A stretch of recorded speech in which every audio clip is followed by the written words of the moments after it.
Hello and welcome to episode number 20 in a year gardening, following my journey through the garden in the year of 2020. I'm just putting a little hole in the ground here now, so I've marked out where the head of the stream and everything is going to go. So I'm digging a hole to put this beautiful little baby here, which is a Canary Island palm, and that's going to be living here right at the head of the stream. Got a lot of things to show you today, especially the developments where we're going to be putting the brickwork in and everything else for the stream head, and putting in the header tank to hold the water here. We're going to be showing you some of the lovely flowers that we've got growing, the developments in the front garden, and a lot of stuff with the courtyard garden this time, how that's been going on. So without any further ado, let's go straight through to the courtyard garden and crack on with episode 20.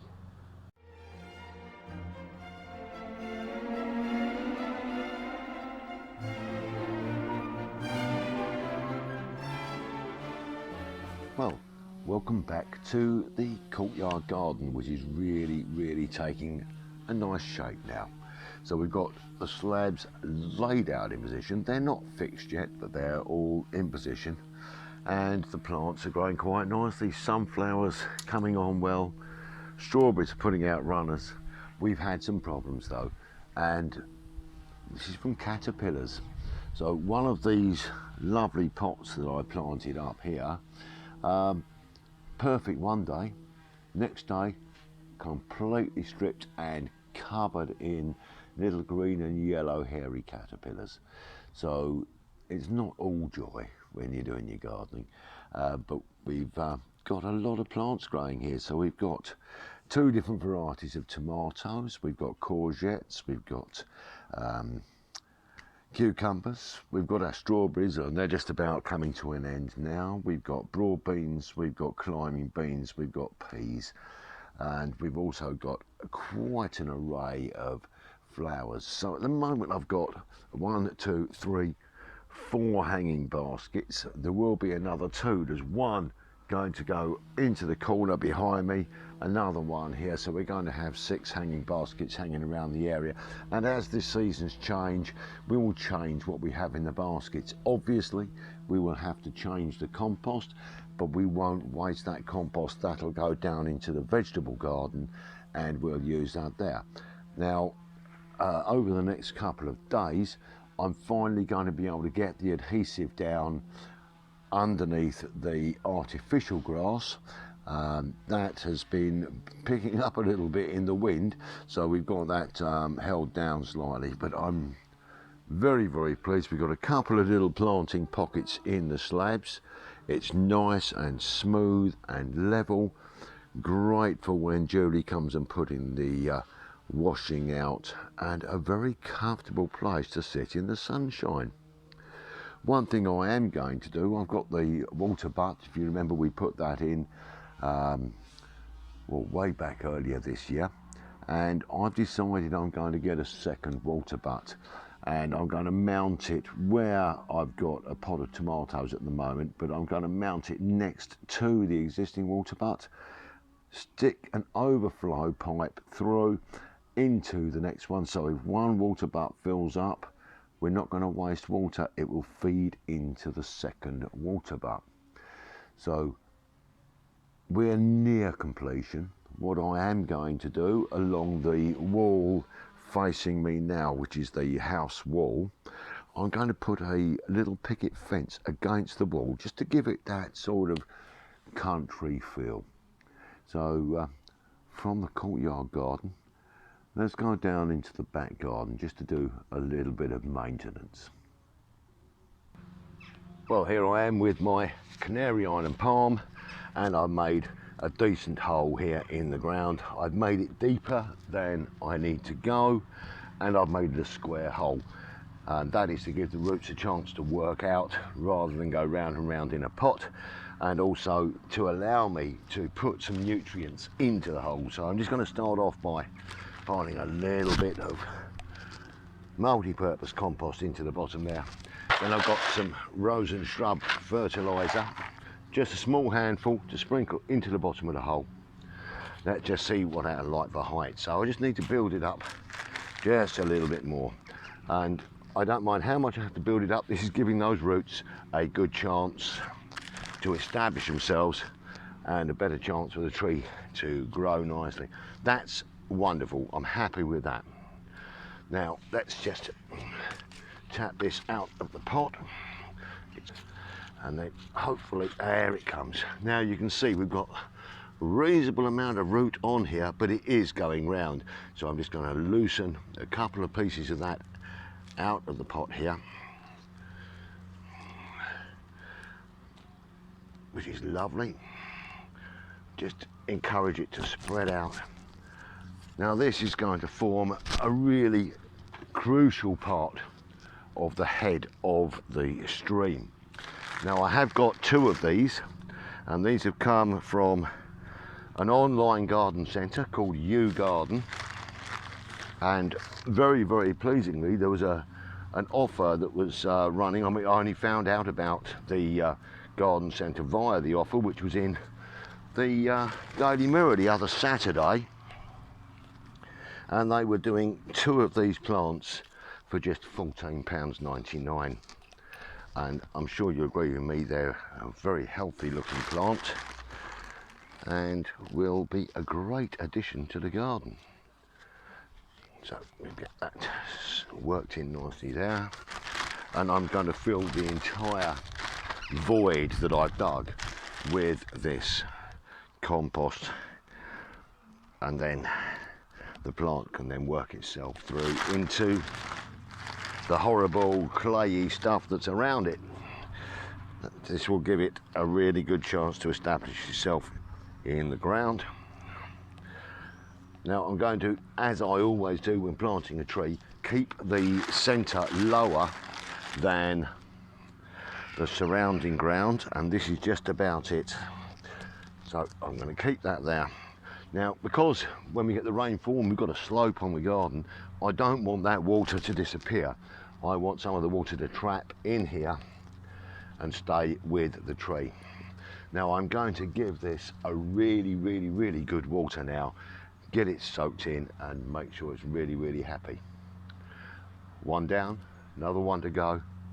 Got to start building this as well. Oh well, no rest for the wicked. Okay, so well, I've got the first 1.5–2 meters of the sand and cement laid in here now, and I've got to now sort out the fall, and this involves putting in a reservoir head at the top. Now I'm going to use a 45 litre container. It doesn't have to hold a lot of water, it has to hold some so that we can get a regular flow, and then the pipe that comes from the pump will come in there and run the flow down the stream. So that's going to be a job that I'm going to be starting very, very soon, but I really want to get the rest of this rendering done. This section here is still very, very wet, and once I've actually got the rendering down with the trowel, then I'm just giving it a brush coat, and then I'm touching it up where the liner comes through. But generally I'm very, very pleased with the effect it's going to have. Now what we're going to be doing at the end is we're going to be using some expanding foam around the top edge, and we're going to be putting some pea shingle on there, and there'll be pea shingle through the bottom of the stream as well. This will give it a very natural effect, and the plants around the edge, and this is going to have a bank up here with some lovely planting in it, and you're going to love seeing the planting. Well, I'm going to love it, you might not, but I'm going to love it, and it's going to look, to me, superb. And over the side, just 3 meters away from me, we're going to have a raised deck where we can sit and we can look at the stream and we can enjoy it. That is going to be the great thing for me. So we've started, and I'm pleased with the effect that it's giving at the moment, and we're going to see how it goes once we've got the concrete run through for the first time. We will then see how the flow goes, and then we may adjust in certain areas to make the sound right, because the sound of water is what you put the water in the garden for. So this is where we are now. Let's move on to the next thing. So what I've been doing here is I built a small retaining wall, I suppose you would call it, out of some old bits of broken rubble and things, and just mortared it all together to level out the base where the bridge is going to go over, and then putting up a small earth mound which is going to replicate a riverbank just behind it. Okay, so now I have set the other side to a level. I've done a level across the stream and a level side to side, and then I've made that up with some bits of old broken concrete and smashed up brick and things, and now I'm going to start to bed that in and then build through. Happy days. Well, you can see now we've moved quite a lot of soil, and we're building up the bank along here. Got our Canary Island palm there, and we've got another one just up here, and they're going to grow really well. So the timber is ordered to make the bridge, and I've just got to level out the ground on the far side now to get everything sorted out. So yeah, all looking good, moving forwards. Well, now I'm starting to build the little boardwalk that's going to go round the pond. Got to get this in place before I actually put the liner and everything in. So I've set this to a level, got the timbers cut for the first section, and all I'm going to do now, I'm just going to put a little bit of the concrete mix that I've just made up into the holes to just give that some support. So I'm just going to pop some down in here.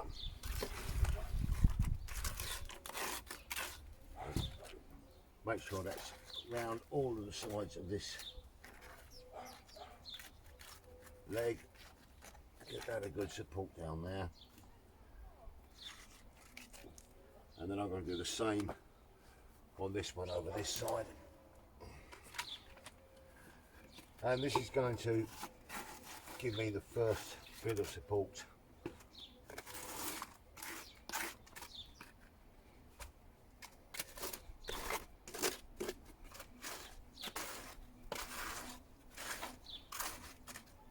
Get that wedged in down here. Then once we've got these set solid tomorrow, then I'll be putting some weed suppressing membrane down once I've levelled the ground underneath. Just get this nicely down here, tap that down a little bit.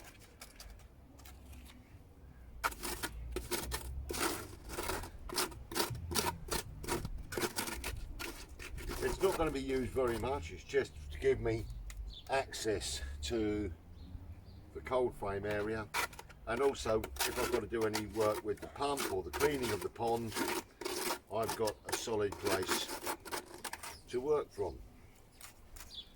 So we get that in there. We're going to let that go off, and then we'll continue. This board is going to come right the way down. It's going to run around about 2.4 metres, and then 1.8 metres across behind the pond to give me a nice solid area around it. This is set perfectly level at the moment, and it's level across all of the angles as well, so I'm very happy with that. And well, that's a start. All carries on, all work to do, all a bit of fun.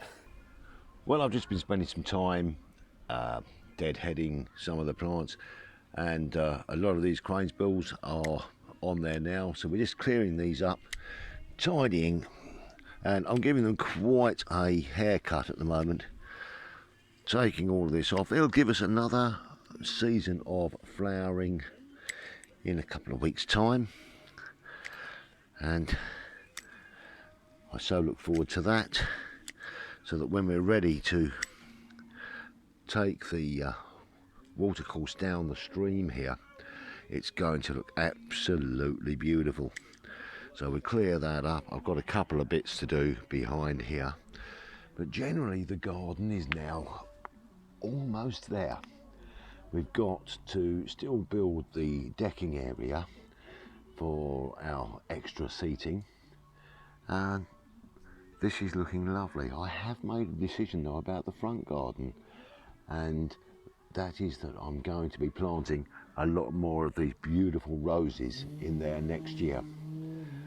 Talking of the front garden, let's just have a quick look at the wildflower area.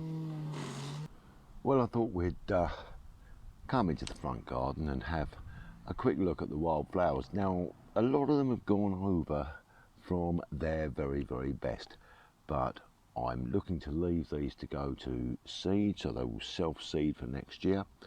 We'll probably add a few more seeds to bring it on, but the great thing is the hoverflies, the bees, they are loving it out here. The fact that we've let the clover grow through the grass, and they are just thoroughly enjoying themselves, popping around, picking up the nectar and things. So let's just take a look at the wildflower plants as they look now. So here we are, wildflowers. Now there's a bit of a mix here, and a lot, as I say, have now gone over and they've finished looking at their best, but there are others that still look stunning. And the heads on some of these plants, whilst they have finished being the wonderful, glorious plants they were, still have their own inherent beauty, and I love them. And once these go to seed and start self-seeding, I'll be very happy. Whilst we're here, we'll just have a quick look at the little border we planted a couple of weeks ago. Here we are, just sitting in here. So the fuchsias are actually coming on very, very well, and you can see the echinopsis there. So they're all doing nicely. The night scented stocks have come on very, very well. So this is still building on to a nice border for the rest of the year. Over the back, the buddleia in the corner over there is still attracting some lovely butterflies and bees as well. All in all, happiness exudes. So I think it's time we went and summed up what we've gone through today and give you an idea of what we're going to be doing in the next couple of shows. Well, that brings us to the end of episode number 20 and the end of July, and July is going out with some lovely warm weather, which I think we needed. It's been a little bit of a mixed month, but lovely way to end the month. Now we've been through a lot today. We've gone through a lot of the stream building, been able to look at the courtyard garden and the front garden, and I'm very, very pleased with where we are at this time of year. It's really, really taking shape. In the next episode, we'll install the bridge over the stream. We'll finish off the rendering. We'll install the stones in the stream to give it that natural look. And hopefully I will get the courtyard garden finished. Lots and lots of things to do. And I'm sure you'll agree with me that the changes that the garden is going through are quite major, and they're going to give a little bit of a different ambiance to the garden. So once again, it just leaves me to say thank you very much for joining me on my journey through 2020 in the garden. I hope you're all safe and I hope you're all well. Just leaves me to just grab a small glass and this week I have a lovely Rioja. So I just leave you by saying stay safe, stay well, look after each other, be kind, and cheers.